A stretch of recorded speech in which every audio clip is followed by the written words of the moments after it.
Hello everybody, I'm Jackie K. Cooper and this is my entertainment rundown.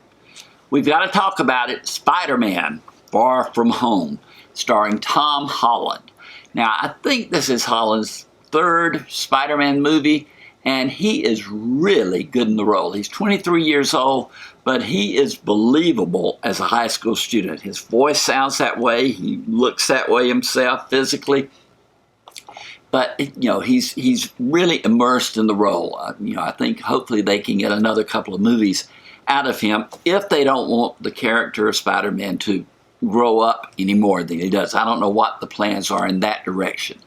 But in this one, he's struggling with the fact that Nick Fury, played by Samuel L. Jackson, contacts him, and they're wanting him to take more and more of a role in the Avengers, world, and kind of spread out. He says, no, I'm just a neighborhood, person. I keep crime down in the neighborhood, and I go to high school, and, I've got a crush on a girl named MJ, who's played by Zendaya, and, he doesn't want to grow up. Peter Parker, which is his civilian name, is like Peter Pan.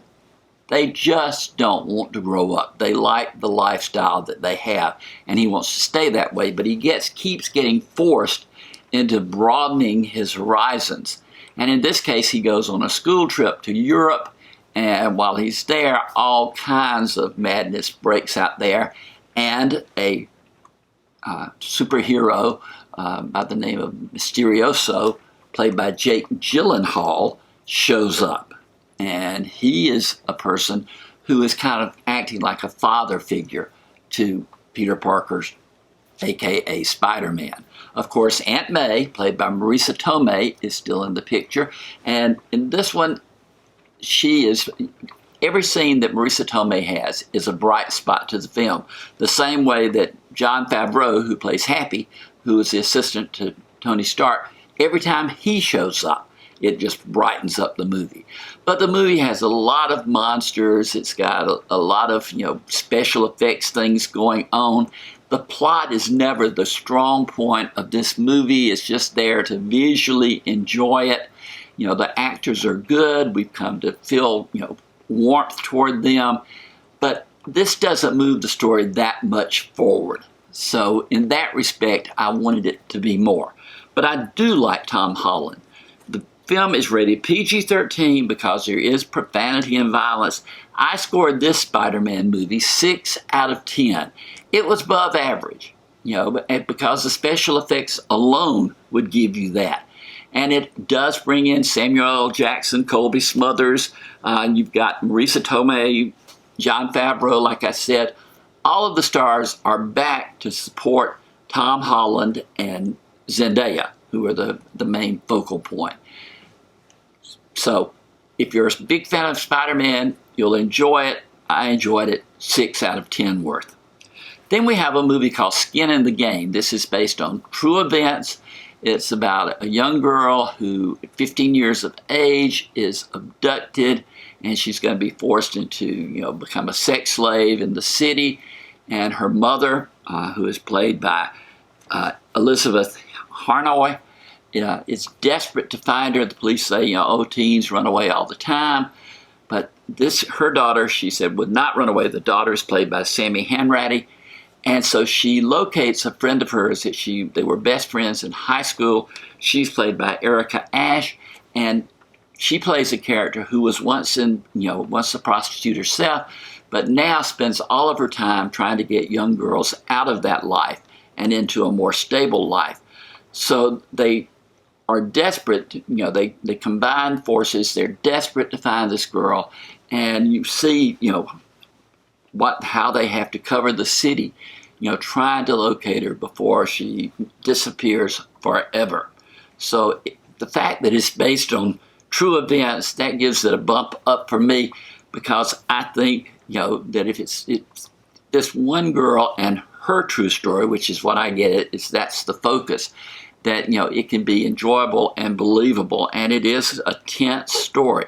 But Erica Ashe, as the woman who is out trying to find the girl, is outstanding in her role. I've never seen her in anything else, but she is very good in this movie. The other two women that I mentioned are also good. The whole look of the film is great. I enjoyed it. I didn't think I would enjoy it as much as I did, but I really did enjoy it. It's not rated. At least I couldn't find a rating anywhere, but it would fall into the R rating for profanity, violence, and sexual situations.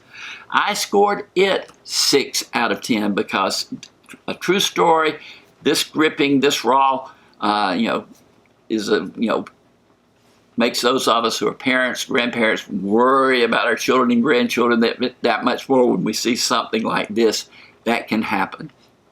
But if you are interested in, in the theme of this movie, then I think you will enjoy this one.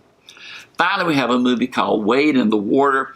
It too is not rated, but would fall in the R category for profanity and violence. It is about a loner.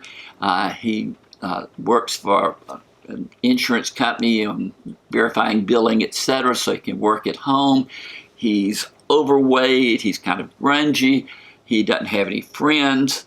But one day, at his mailbox, he gets a package that is intended for somebody else, and he opens it. I don't know if it's by mistake or by intent, but he opens it, and from opening that package, his life changes. He becomes a man with a mission in what he wants to do.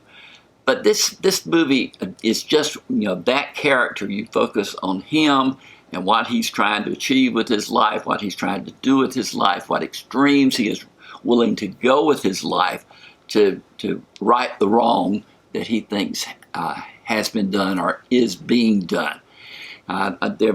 He has a girlfriend of sorts who's involved with him. She is played by Danica Golombek.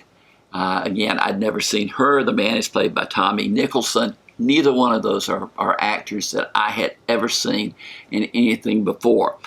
But like I said, it's more of a self-indulgent movie. It seems to me like a lot of the lines of dialogue are just ad-libbed on the spot. If they couldn't say the F word in this movie, they wouldn't have any dialogue at all. It's just a constant repetitive statement of that word. It does mildly hold your interest, though. If you just don't have anything to do and you are trying to pick a movie, you might be mildly entertained by this. I was not. I scored it 4 out of 10, and that was the best that I could give to it. I gave it that 4 based on its uniqueness because it is a study of one man's life and those things that occur in his life. Just for a matter of point, he appears to be in his late 20s, early 30s. You might just need to know that for information's sake. But, the other two movies are much better. They're both above average, so, keep them in mind.